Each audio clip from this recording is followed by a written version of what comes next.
ya, dikerjakan di lapangan. Artinya saya mulai bicara mengenai masalah pelaksanaan.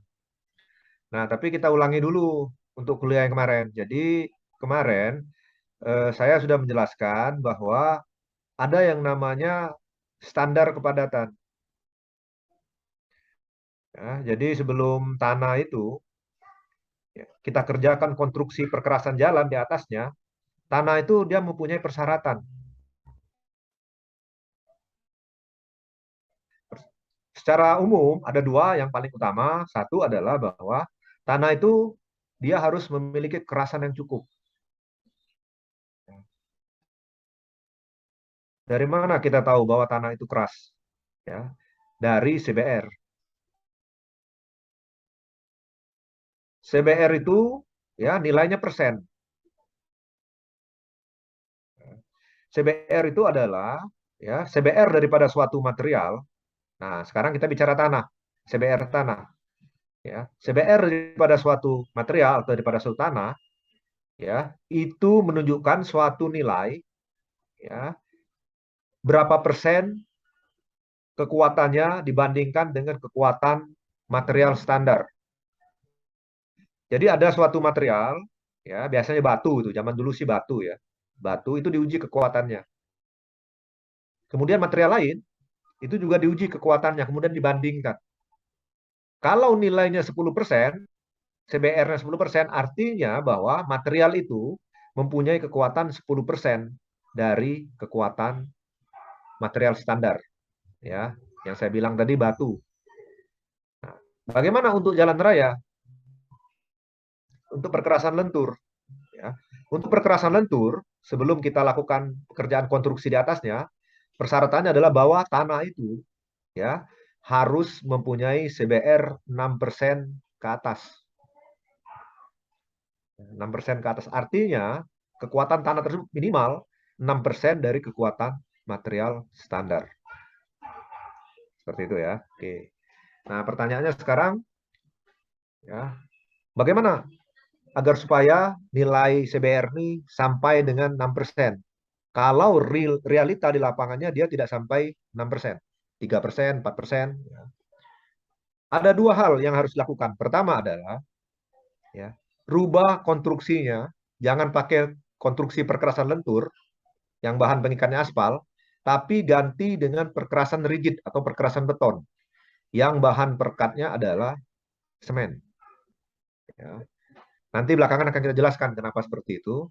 Ya. Yang kedua, lakukan perbaikan tanah. Perbaikan tanah ini ya ada yang dilakukan dengan cara sederhana, yaitu kita lakukan dengan cara pemadatan. Pemadatan tanah ini ya dia punya dua fungsi. Pertama adalah ya dia akan mengurangi pori-pori yang ada di dalam tanah, rongga rongga yang ada di dalam tanah. Jadi begitu kita padatkan ya tanah itu akan mepet dia, sehingga pori-porinya akan semakin, rongganya akan semakin kecil. Pori-pori itulah tempat ya, tempat sarang udara ya, yang bisa membuat aspal jadi getas atau tempat sarang air. Air itu adalah musuh daripada aspal atau semen karena dia akan menghilangkan fungsi perekat daripada aspal. Nah, kalau kita padatkan maka pori-porinya akan semakin kecil. Peluang untuk berisi air atau udara juga semakin kecil. Yang kedua, hasil penelitian menunjukkan bahwa ketika tanah kita padatkan, ya, seiring dengan kita padatkan tanah, semakin padat tanah, maka nilai CBR-nya cenderung akan semakin besar. Jadi ada dua fungsi pemadatan. Pertama adalah untuk mereduksi rongga. Yang kedua adalah untuk meningkatkan nilai kekerasan tanah atau nilai CBR.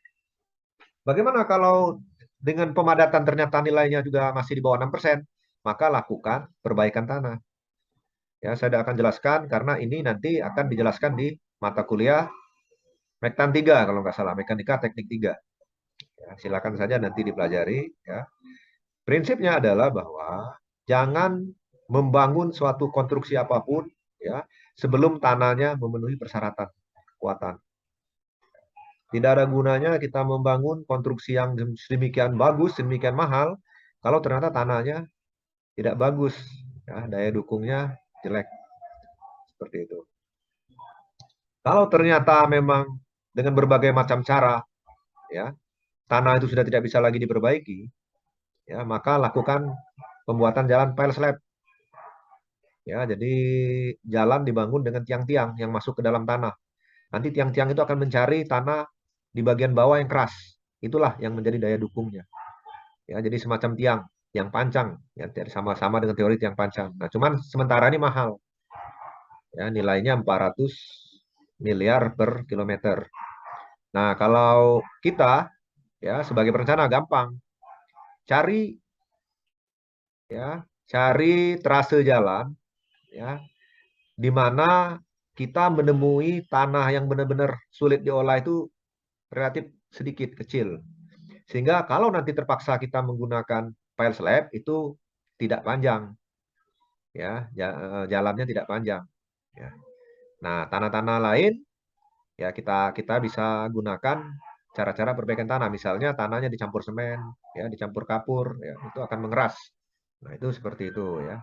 Silakan nanti dipelajari di mekanika tanah, ya. Kalau kalau seandainya lalu lintasnya tidak berat, ya gampang. Ya, perbaikan tanahnya, kalau perbaikan tanahnya bisa dengan menggunakan material-material limbah, ya, di mana limbahnya itu dibersihkan dulu dari racun, kemudian kita bisa pakai. Pertama murah, kedua kita bisa menyelamatkan lingkungan juga, yaitu untuk beban-beban yang tidak berat. Ya, jadi seperti itu. Jadi kesimpulan kuliah kemarin adalah bahwa kita dalam kita sebelum kita melakukan konstruksi eh, perkerasan jalan, tanahnya harus dilihat dulu, diinvestigasi. Ya, kalau ternyata tanahnya tidak keras, tidak bagus, ya, itu harus diperkeras, diperbaiki dulu. Ya, apa? Dari mana kita tahu bahwa tanah tidak keras? Kalau nilai CBR-nya lebih kecil dari 6%. Ini untuk perkerasan lentur, hanya untuk perkerasan lentur. Kita belum bicara perkerasan rigid. Nah, kalau sudah seperti itu, maka kita harus perbaiki dulu sampai CBR tanah itu meningkat 6%, bahkan kalau bisa lebih. Caranya, lakukan dulu pemadatan. Ya, karena pemadat ini banyak fungsinya, ya. Selain untuk meningkatkan LSBR juga untuk mereduksi rongga-rongga yang ada dalam tanah. Kalau memang sudah tidak bisa lagi, baru kita lakukan dengan cara yang lain. Ya, yaitu dengan mengganti perkerasan lentur dan perkerasan rigid, atau kalau mau tetap dan menggunakan perkerasan perkerasan lentur, perbaiki dulu tanahnya dengan berbagai macam cara. Ya, seperti itu.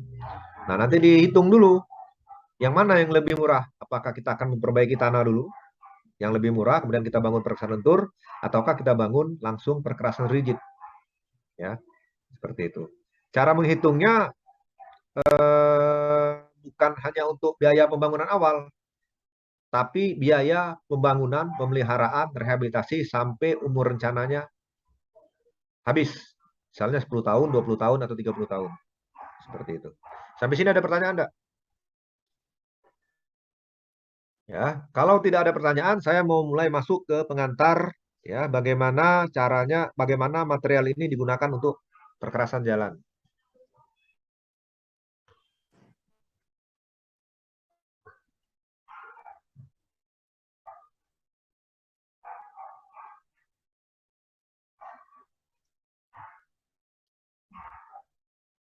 Nah, jadi dalam perencanaan dan pelaksanaan satu jalan, yang perlu diperhatikan ada tiga hal pokok berikut, ya. Jadi satu adalah kekuatan strukturnya, ya.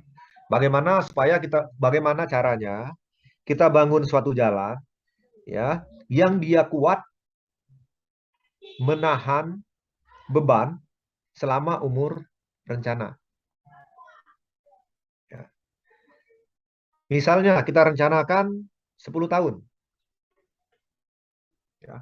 Kita rencanakan 20 tahun, ya, seperti itu, ya. Itu dia harus kuat dalam menahan beban selama 10 tahun atau selama 20 tahun, ya. Hati-hati, hati-hati sekali, ya, dalam menerjemahkannya. Artinya dia harus kuat menahan beban selama 10 tahun, atau selama 20 tahun, atau selama 30 tahun, selama umur eh, selama 10 tahun, 20 tahun ya. Selama Jangan lupa, kalau kita merencanakan suatu perkerasan, bebannya itu kita tetapkan berapa ya. Sekali lagi bahwa hati-hati dalam menerjemahkan hal ini, bahwa kita menentukan umur rencana tersebut ya berdasarkan beban yang kita tetapkan ya. Misalnya nih ya, misalnya anak-anak ya. Anak-anak ini ada satu anak misalnya kan.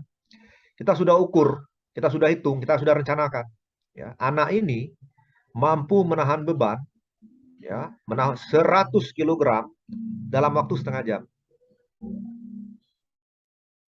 ya. Ini sudah kita rencanakan, sudah kita ukur kekuatannya, semuanya sudah kita periksa ya, sudah kita periksa baik kekuatannya, kesehatannya, ya, kondisi fisik tubuhnya dan lainnya sudah kita periksa. Sehingga kita bisa menetapkan anak ini bisa menahan beban karung beras 100 kilogram selama setengah jam.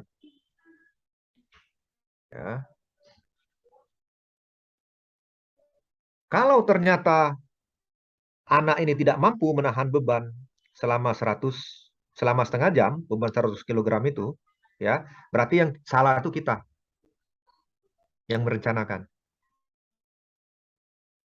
Ya. Tapi kalau dia menahan beban yang kita rencanakan setengah jam ternyata hanya 15 menit, ternyata hanya 10 menit, ya, dia belum tentu bisa kita belum tentu bisa disalahkan sebagai perencana salah. Kalau beban yang dia tahan itu lebih besar daripada 100 kilogram. Sampai sini ada pertanyaan enggak? Ini dasar sekali ya. Saya baru bicara filosofi, ada pertanyaan enggak?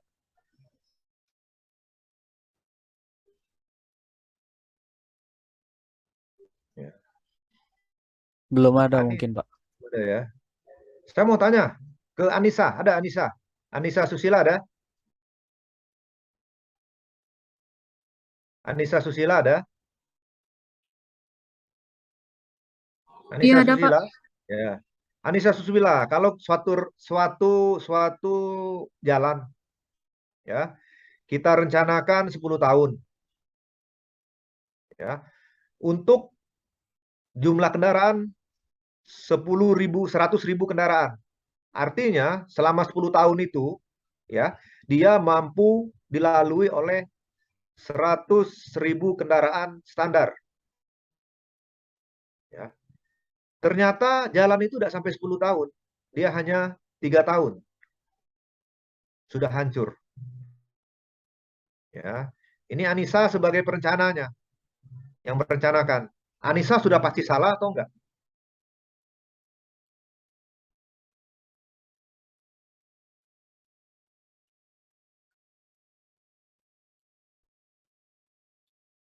Ya, bagaimana Anissa?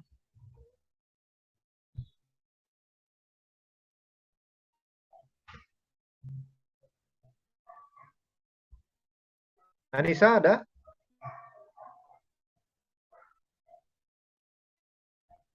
Anissa Susila ada?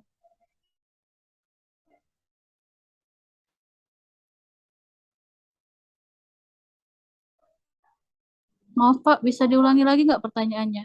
Jadi begini, kalau seandainya Anissa sebagai perencana jalan, ya, terus Anissa merencanakan bahwa jalan itu akan dilalui ya oleh 10.000 kendaraan selama 10 tahun. Nah, pada saat 10 tahun setelah dilalui oleh 10.000 kendaraan, jalan itu rusak ya. Jadi Anissa membuat suatu perencanaan untuk beban kendaraan standar 10.000 kendaraan ya yang akan lewat selama 10 tahun ya. Nah, kalau ternyata jalannya rusak, baru 3 tahun jalannya rusak, itu Anissa bisa membela diri nggak? Kalau Anissa itu tidak salah, ya dalam kondisi seperti apa Anissa bisa dibilang tidak salah, dan dalam kondisi seperti apa Anissa bisa dibilang salah dalam perencanaan? Bisa jawab nggak itu?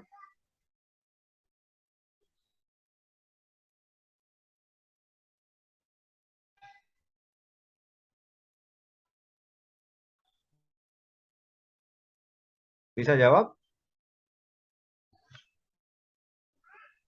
Ada yang bisa jawab nggak? Izin menjawab, Pak. Ya, siapa? Alipzan, Pak.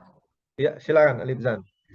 Untuk jawaban dari perencanaan tadi tidak sepenuhnya salah di Anisanya, Pak. Ya, Dikarenakan bisa dilihat dari kendaraan yang lewat. Tadi kan dengan perencanaan kendaraan yang standar, Pak. Bisa ya, saja dilewati di jalan itu kendaraan yang tidak standar.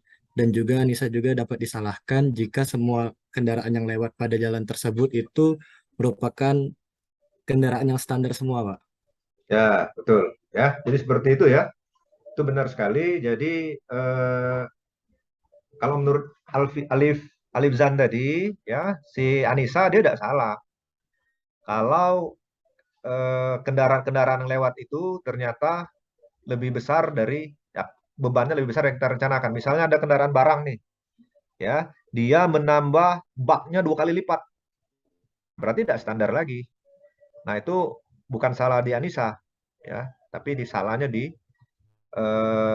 beban yang lebih besar. Ya. Ada lagi kondisi Anissa tidak bisa disalahkan. Ya. Ketika jumlah 10.000 kendaraan itu sudah tercapai waktu umurnya 3 tahun.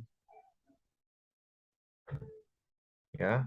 Jadi 10.000 kendaraan itu ternyata kita tidak perlu menunggu sampai 10 tahun. 3 tahun sudah tercapai 10.000 kendaraan. Ya, maka jalan sudah pasti rusak. Karena yang kita rencanakan itu beban. Ya, beban. Jadi siapa yang salah? Yang salah adalah pemodelan transportasi, studi awal kelayakan. Karena dia yang merencanakan, dia yang menghitung bahwa dalam 10 tahun itu akan ada 10.000 kendaraan yang lewat. Padahal baru 3 tahun, itu sudah tercapai 10.000 kendaraan. Nah, Anissa, dia merencanakan berdasarkan beban perhitungan daripada perencanaan surveyor terdahulu yang menyatakan bahwa akan ada 10.000 kendaraan yang lewat selama 10 tahun. Ya, nah itu direncanakan. Oh, dalam waktu 10 tahun kalau ada 10.000 kendaraan, maka jalannya akan rusak. Ya, seperti itu. Kok kita bisa tentukan jalannya bisa rusak setelah dilalui oleh 10.000 kendaraan selama 10 tahun? Nah, dari material itulah yang kita mainkan. Kita pilih materialnya. Ya, kita pilih materialnya. Ya. Jangan sampai dengan jumlah kendaraan 10.000 ya yang akan lewat selama 10 tahun ya, kita menggunakan material yang mahal. Untuk apa?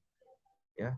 Kita menggunakan material untuk 100.000 kendaraan misalnya yang akan lewat selama 10 tahun. Wah, itu pemborosan. Ya, karena kita hanya diminta untuk merencanakan jalan selama 10 tahun yang akan dilewati oleh 10.000 kendaraan. Ya, pilihannya adalah material atau tebal tipis daripada perkerasan jalan. Sampai sini ada pertanyaan nggak? Kalau nggak ada, kita lanjut aja dulu. Ya, ini filosofi. Ini filosofi dari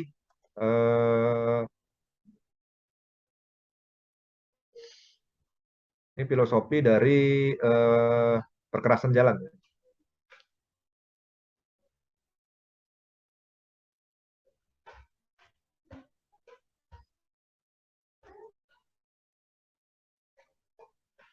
Sudah muncul lagi ya slide show-nya.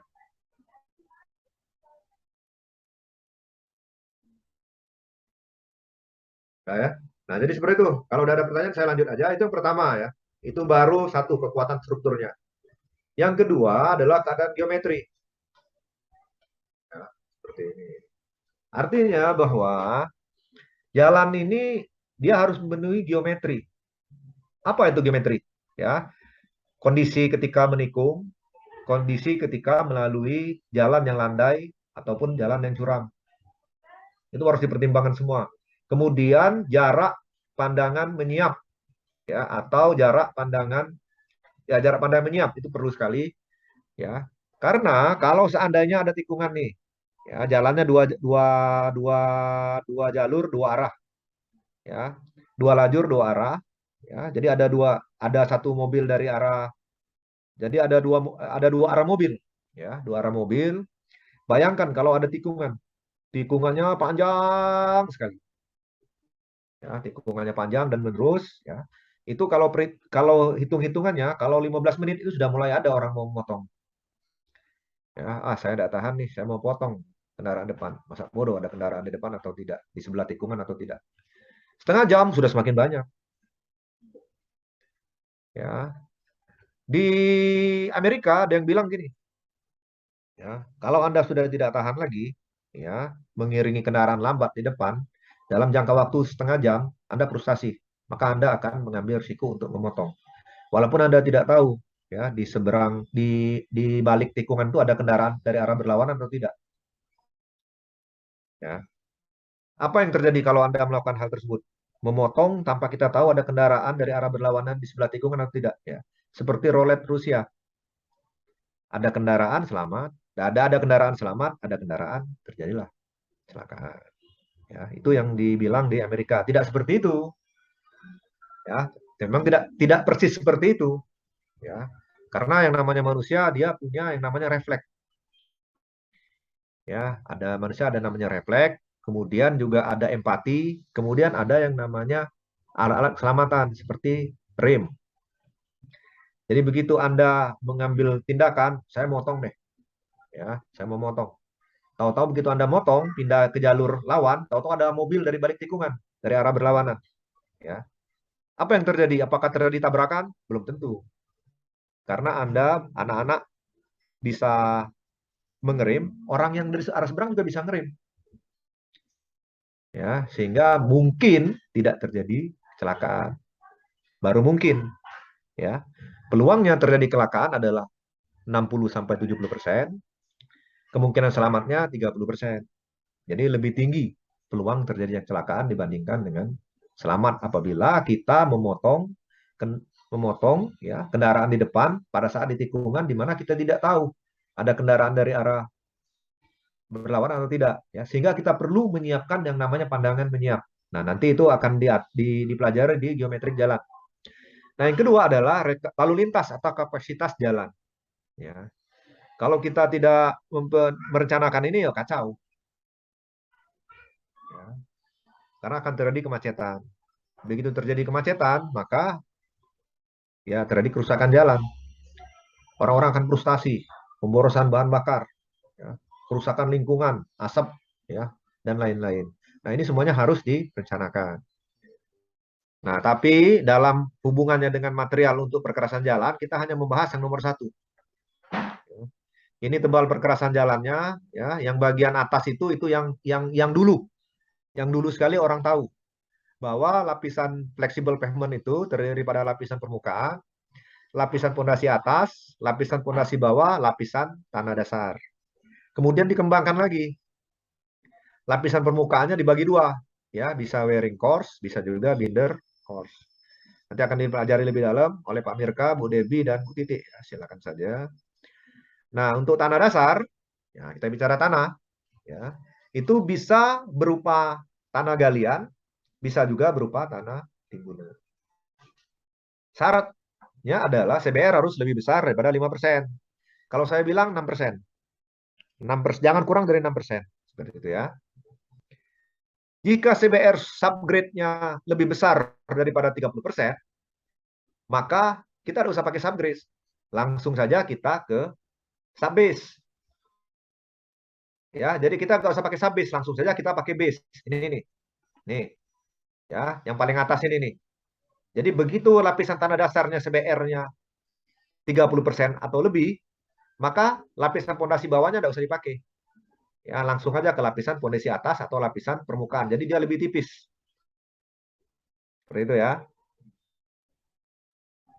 Nah, kemudian untuk mencapai kepadatan daki misal 90% standar Proctor, ya, maka kita lakukan uji kadar air optimal di laboratorium seperti yang kita jelaskan kemarin. Nah, kemudian baru tanah dipadatkan. Ya, seperti itu. Oke ya, seperti itu ya. Oke. Sampai sini ada pertanyaan enggak? Sampai sini ada pertanyaan enggak?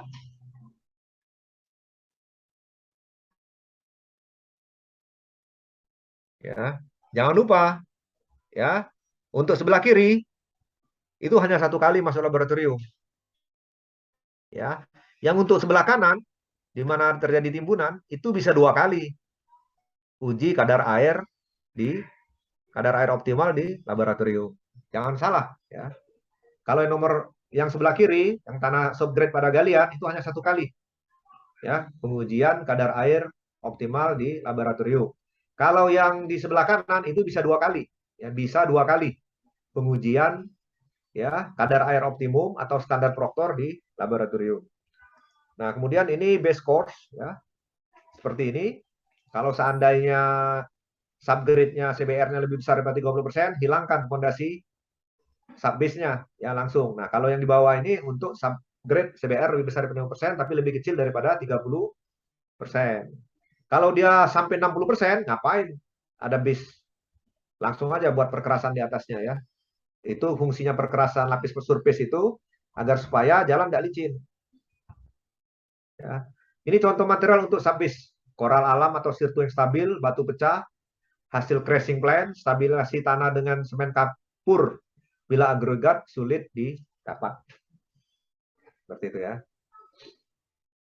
Nah, ini sekali lagi bahwa kalau seandainya material-material ini semuanya bisa dipakai, ya, tinggal nanti dihitung, ya, yang mana yang lebih murah. Ya, misal kalau di Jambi ini, ya, di Jambi kan jauh dari batu pecah.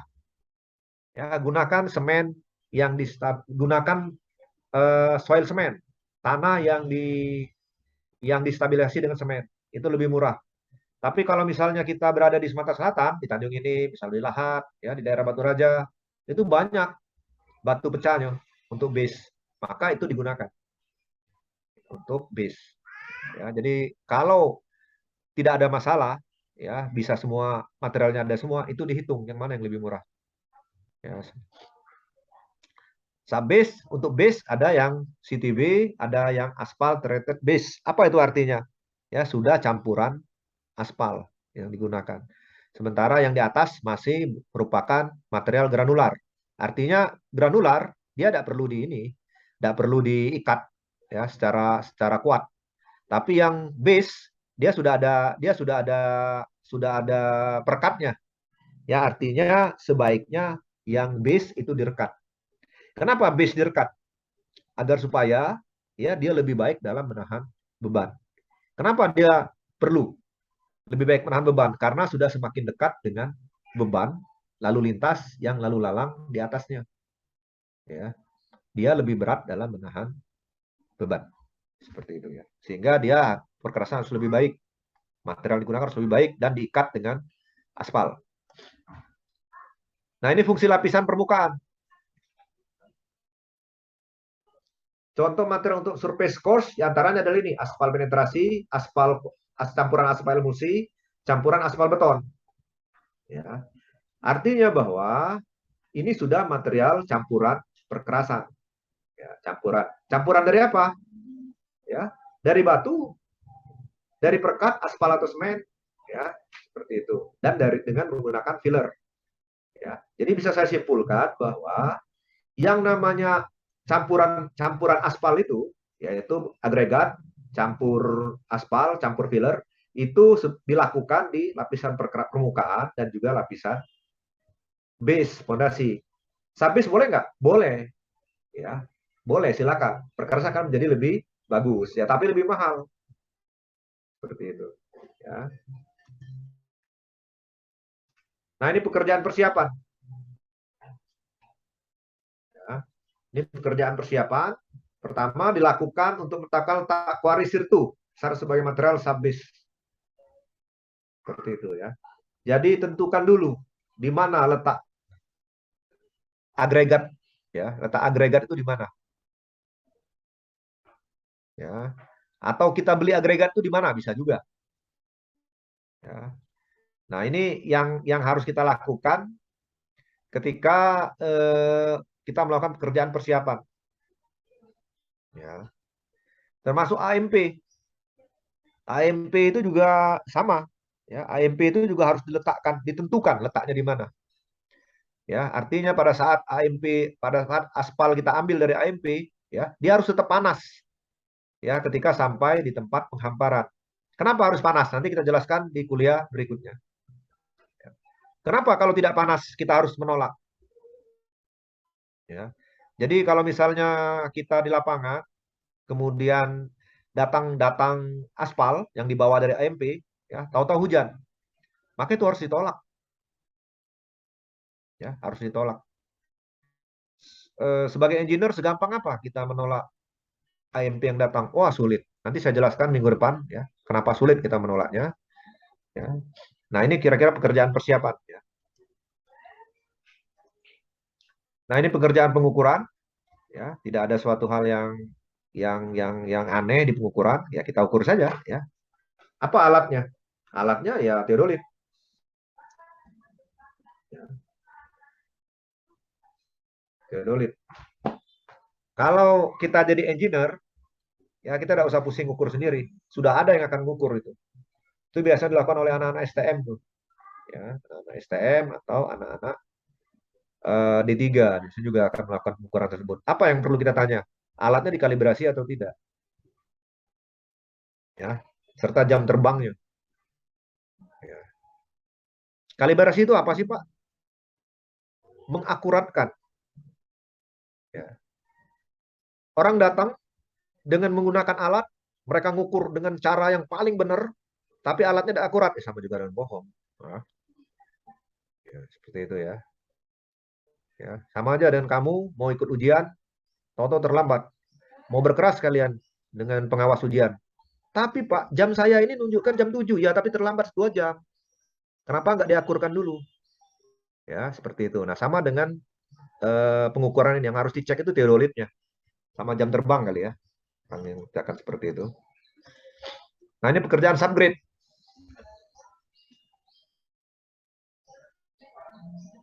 Ya.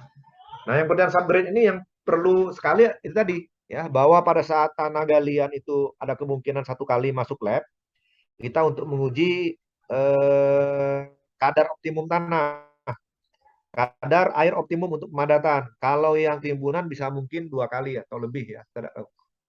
Itu aja yang perlu dipahami dulu ya. Nanti kita masuk lebih detail untuk kuliah minggu depan. Ya, nanti saya buatkan absennya minggu depan ya. Saya buatkan absen 2 kali. Untuk absen minggu ini sama untuk absen minggu depan. Ya, jadi minggu depan kita kuliah cuma 1 kali, tapi absennya 2 kali ya. Untuk absen kita kuliah hari ini. Sampai sini ada pertanyaan enggak?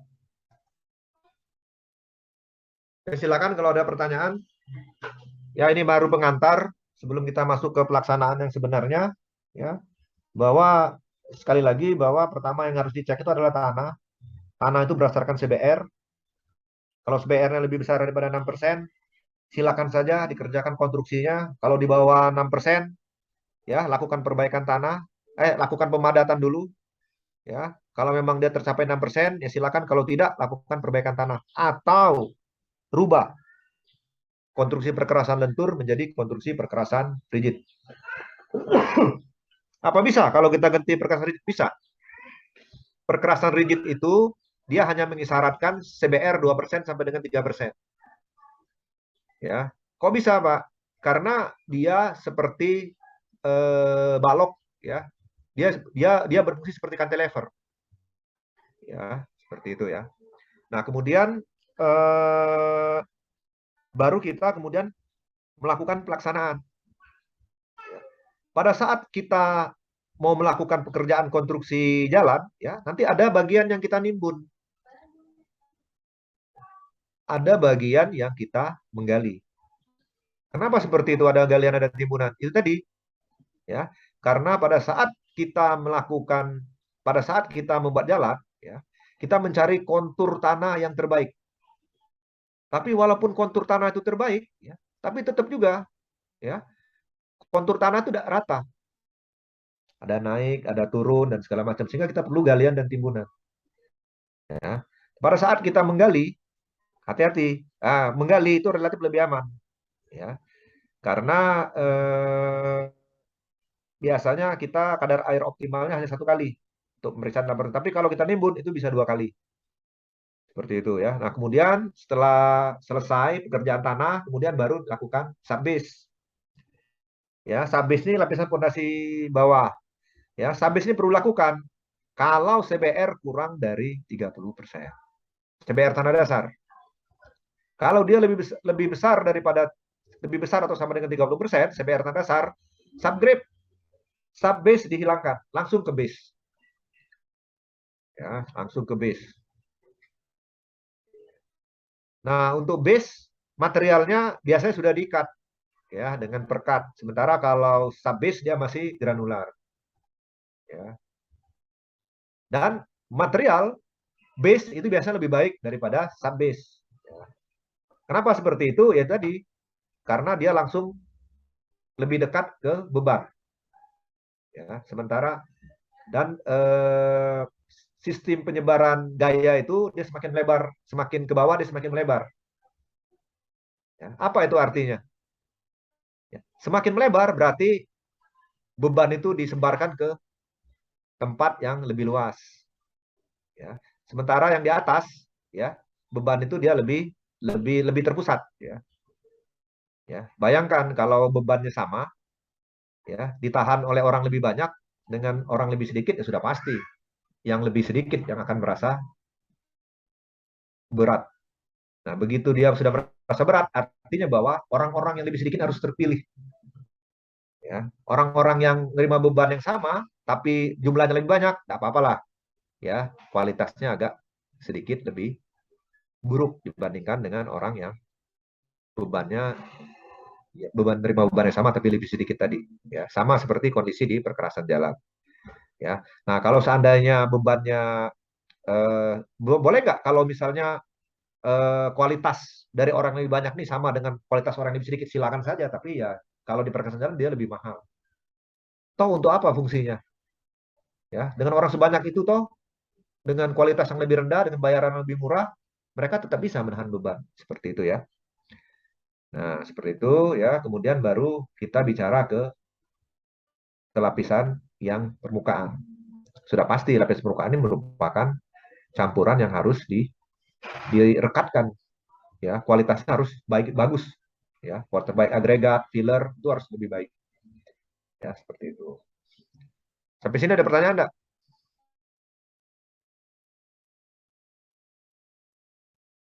Silakan kalau ada pertanyaan. Saya mau menanya ke Rio Agustinus ada? Ada, Pak. Nah, Rio Agustinus. Kenapa kalau tanah timbunan ya ada kemungkinan bisa lebih dari satu kali kita cek kadar air optimalnya atau standar kepadatan di laboratorium? Bisa jelaskan nggak? Kalau menurut kamu Mungkin saja. kalau menurut saya itu kan tanah timbunan pasti yang ditimbun itu tempat berair gitu. Jadi mungkin bisa aja lama-kelamaan gitu rembes lagi ke atas gitu atau gimana. Tapi bisa juga satu kali ya masuk di laboratorium. Bisa juga lebih dari satu kali. Iya. Tergantung tergantung mungkin ini kedalaman tempat yang ditimbunnya mungkin. Sebentar, nggak kurang tepat. Jadi begini Rio, jadi seandainya Rio sebagai perencana jalan ya, pengawas lapangan, ya.